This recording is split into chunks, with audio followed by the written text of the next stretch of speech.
लड़की हूं मर सकती हूं मैं। ऐसा लगता है कि राजस्थान की यही कहानी हो गई है। यह नारा तो प्रियंका गांधी ने नहीं दिया था। प्रियंका गांधी ने कहा था लड़की हूं लड़ सकती हूं मैं।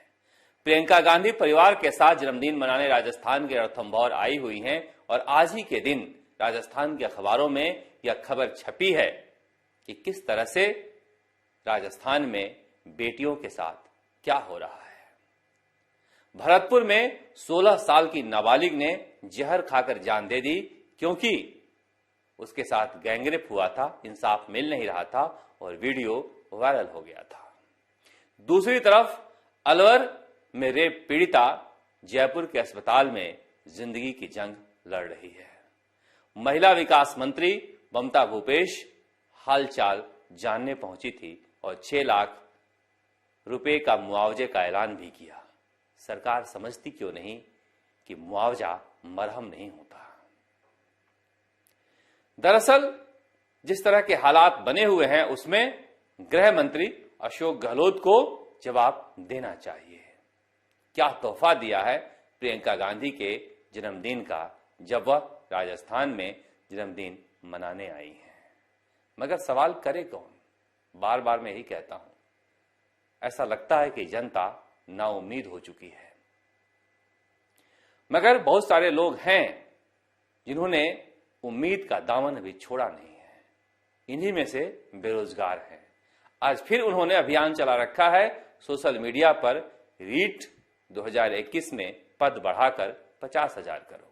यह जानते हैं कि सरकार मान नहीं रही है, फिर भी सरकार से उम्मीद लगाए हुए हैं। इनका कहना है कि ईडब्ल्यूएस का कोटा आ गया, कॉमर्स का कोटा आ गया, बीएड वालों का कोटा आ गया, बाहरी राज्यों का कोटा आ गया, 3 साल बाद वैकेंसी निकली है। इतना सब होने के बावजूद आप पद बढ़ाते क्यों नहीं? 2022 रीट में तो हम बैठेंगे ही, मगर 21 में भी पद बढ़ा दो। कोई सुनने वाला नहीं है, फिर भी बेरोजगार हैं कि किसी भी तरह चाहते हैं कि उनकी मांगे मानी जाए। उनका कहना है कि जब धोखा हुआ है, पेपर आउट हुआ था, आप आरोपी को पकड़ नहीं रहे हो, तो कम से कम इतने रहमदिल तो बनो कि पद बढ़ा दो। मगर सरकारें रहमदिल कहां हुआ करती हैं। सरकारें तो सियासत में रहती हैं और सियासत ऐसी है कि देश में चुनाव हो रहा है और चुनाव देश के 5 राज्यों में हो रहा है, मगर राजस्थान बेहद महत्वपूर्ण है।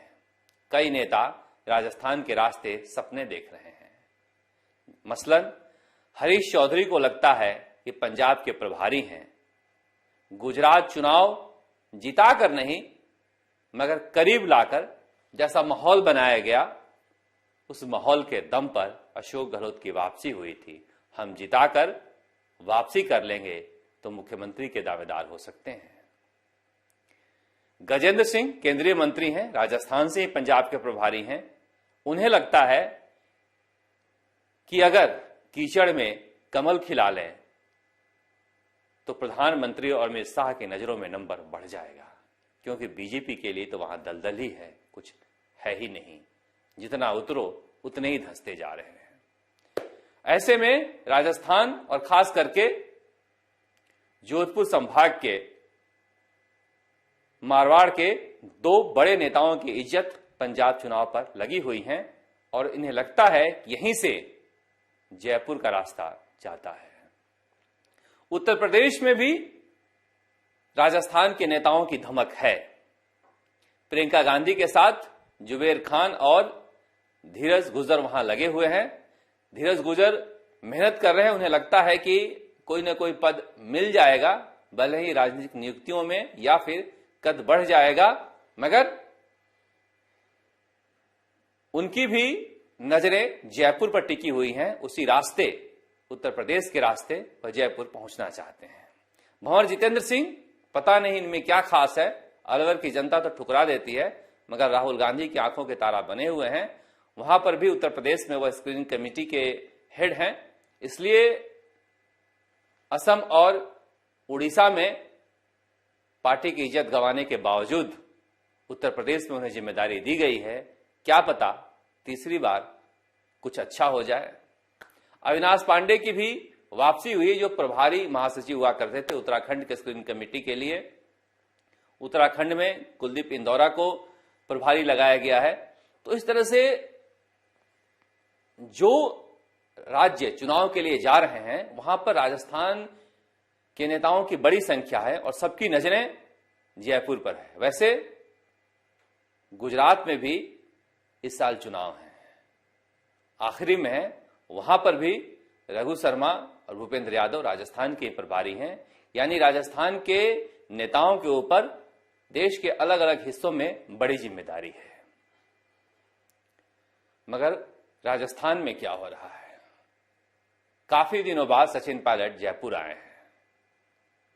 सचिन पायलट जयपुर आते हैं तो सरकार के कान खड़े हो जाते हैं। ओमिक्रॉन का दौर है, सचिन पायलट नहीं चाहेंगे कि भीड़ उनके पास जुटे और उस भीड़ को लेकर कोई बखेरा खड़ा हो। मगर सचिन पायलट आए हैं तो निश्चित रूप से कांग्रेसी कार्यकर्ताओं के लिए की उम्मीद बंधी है। मलमास खत्म होने में 2-4 दिन का वक्त है और ऐसा माना जा रहा है कि पिछली बार जिस तरह से सचिन पायलट मंत्रिमंडल में विस्तार कराए थे और कई लोगों को, चाहे वह गहलोत गुट के हों या फिर पायलट गुट के हों, उन्हें इनाम मिला था। इस बार भी पायलट आए हैं तो कुछ न कुछ करवा कर जाएंगे। मगर बड़ा सवाल वही है, सचिन पायलट की राजनीति यहां से कहां जाती है?